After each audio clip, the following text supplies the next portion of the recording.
Yes, today we are going to discuss about the question why power sharing is desirable.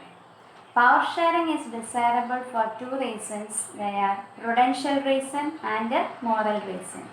The prudential reason means practical reason. If there is no power sharing, that leads to fight, and if there is fight, that results in political instability. So no long-term measures can be implemented by the government. Whereas if there is power sharing, there will be no fight and it results in political stability that will help in the development of the nation. So prudential reason is based on the careful calculation of gains and losses. If there is power sharing, it results in political stability, but if there is no power sharing, it results in political instability. So power sharing is good because it helps to reduce the possibility of conflict between the social groups. If all the social groups based on religion, language, caste, all are given fair share in the decision making process, then it brings stability in the government. Since social conflict often leads to violence and political instability, power sharing is a good way to ensure the stability of political order. So we have seen the case of Belgium. There was conflict between the Dutch and French for the power sharing, and finally it was resolved by giving share to all groups of people, the French, Dutch and the German speaking people. So the conflict was over. But in the case of Sri Lanka, power was not shared by the Sinhala. Sinhala was establishing the majoritarian rule over the minority. So that has resulted in political instability and civil war in Sri Lanka. So power sharing is good because of a prudential reason, because it helps in bringing political stability in the nation. And the second reason is moral reason. That is the moral responsibility of democracy to give power to all the people of the country, because democracy is people's own government. Now power sharing is the very spirit of democracy. What is spirit of democracy? Spirit of democracy is when an atmospheric state arises in which people begin to develop and realize the awareness that it is possible to make a political change when one begins to fight for one's right and rights of others.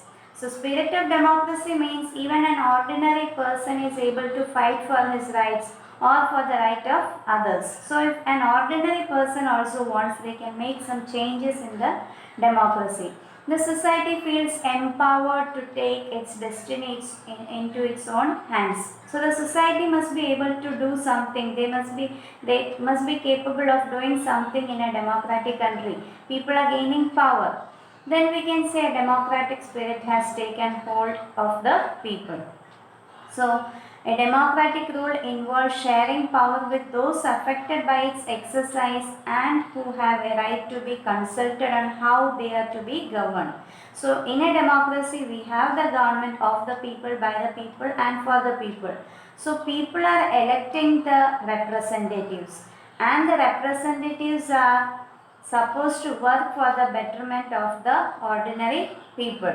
So, ordinary people must be consulted in the decision making process by the elected representative.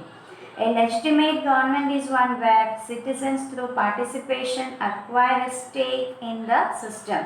So, a good democratic system, a legitimate government where there is law and order, is one in which citizens through participation are able to contribute their share in the system.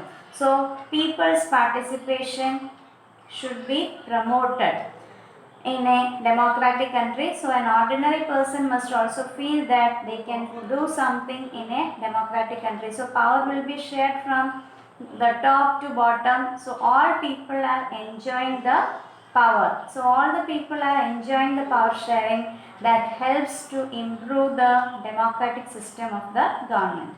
So, why power sharing is desirable? Power sharing is desirable for prudential reason and moral reason. Prudential reason, due to practical reason, it helps to in bringing the stability of the government.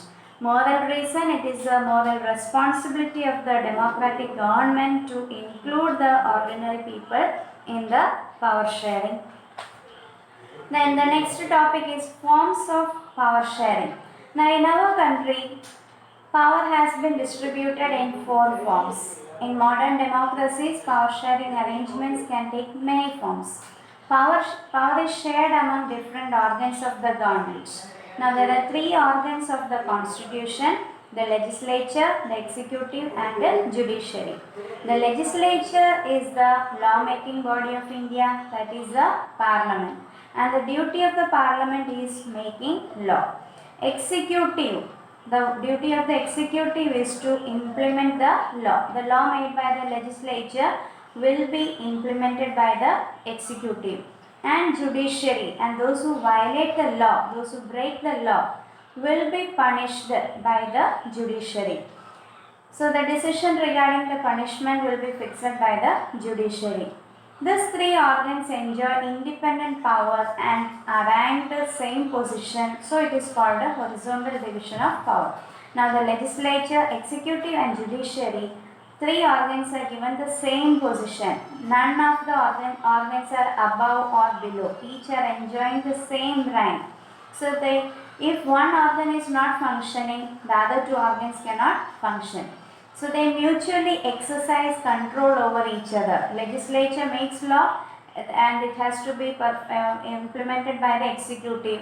And the executive, after implementing, the punishment has to be verified, fixed by the judiciary. So without the legislature making the law, executive cannot function, and without executive, judiciary cannot function.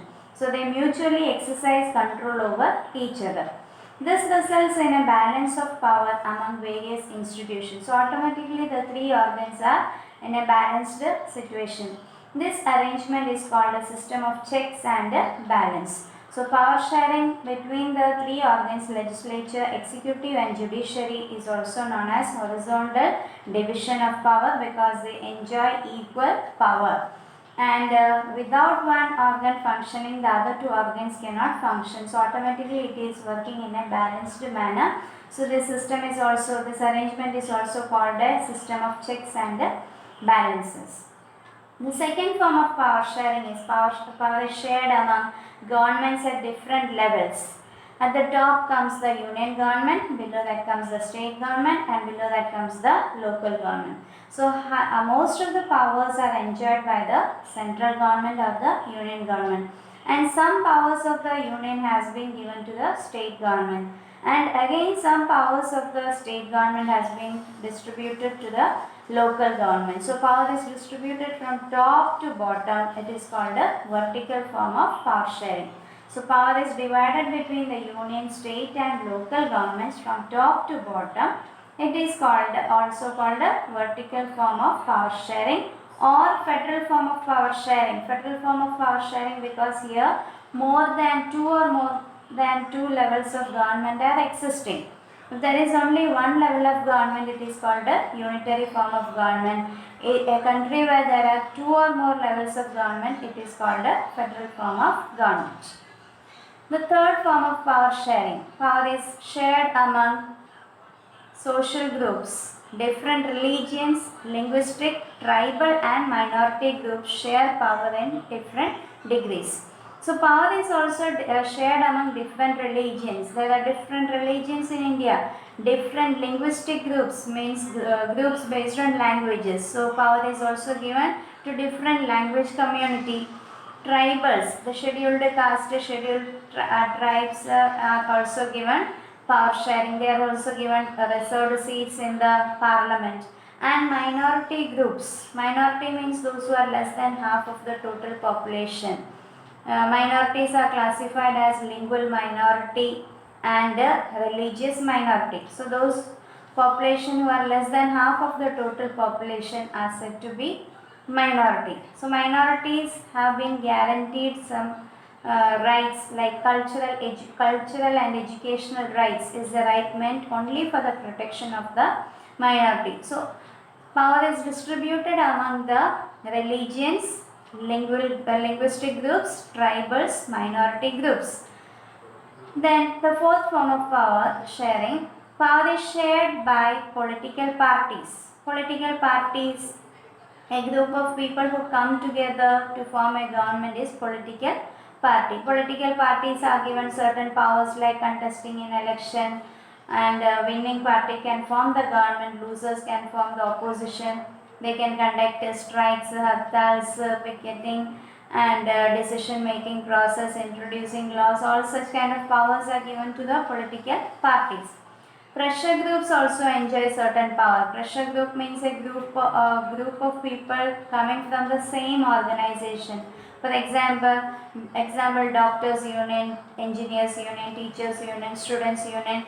They are all working in the same section and they are accountable for the development of their own groups of people. They are not contesting in the election, but uh, they can also exercise pressure on the government to change the decisions in favor of their group. And movement groups. Movement groups are very loose organization. A group of people conducting immediate protest against certain issues, such as Narmada Bachao Andolan or the Passengers Association in the railway station or bus stop, like that. For certain issues, immediately they join together, they conduct protest, and they can also pressurize the government to take immediate decisions. In the coalition government, so small political parties are more important and powerful. Now, after 1990s onwards, India was continuously having a long-term coalition government. Now, coalition government forms when none of the party gets majority, two or more parties join together to form a government. In such a government, the top party leader, the prime minister or the chief minister, cannot take any independent decision. They have to be, they require the support of the supporting parties, and the supporting parties always keep on threatening the ruling government. So they are not able to take any independent decision. So during that time, small parties, state parties also get more power because they are supporting the central government or the state government. Pressure groups like traders, farmers, industrialist association can pressurize the government to take decisions. Movement groups also can exercise power on governments. So that's all. Thank you.